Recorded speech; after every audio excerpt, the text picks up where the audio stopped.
রাস উৎসব মধুর রাসের সর্বোৎকৃষ্ট উৎসব।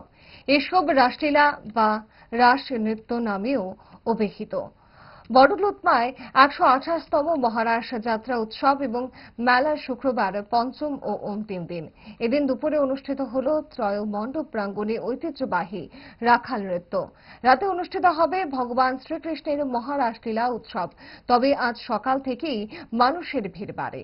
এদিকে ২৫০ শতাধিক দোকানিরা তাদের পসরা সাজিয়ে বসেছে। তবে রাস উৎসব ও মেলা সম্পর্কে স্থানীয় এক অভিভাবক জানালেন, জয় মণ্ডপে শ্রীকৃষ্ণের রাসলীলা মঞ্চস্থ হবে।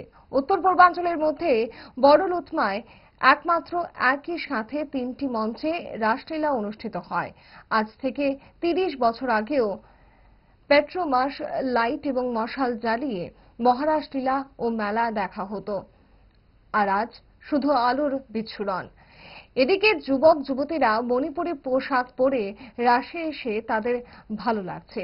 বলা বাহুল্য, মণিপুরীদের চিরাচরিত পোশাক রয়েছে, সেই পোশাকে এসে তারা খুবই আনন্দিত বলে জানালেন।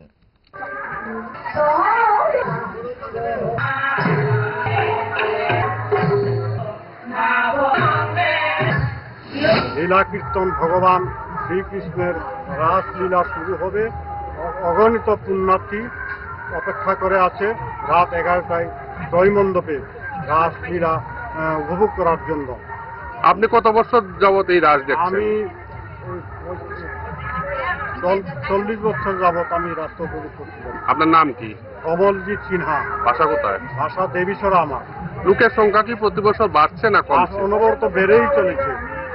প্রথম থেকে প্রত্যেক বছর অগণিত মানুষ বাড়তেই চলেছে এই পুণ্যভূমিতে রাসলীলা উপভোগ করার জন্য। এই কমলপুরে বড়লুতমা রাসটা বিশেষত্ব কি?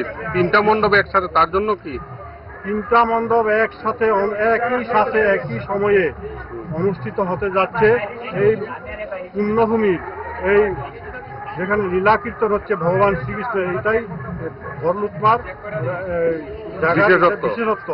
হ্যাঁ, এটা অন্য কোনো জায়গায় উত্তর পূর্বাঞ্চলের মধ্যে অন্য কোনো জায়গায় একসাথে 3টি মণ্ডপ এরকম রাসমেলা বা রাখাল নৃত্য অনুষ্ঠিত হতে যাচ্ছে না।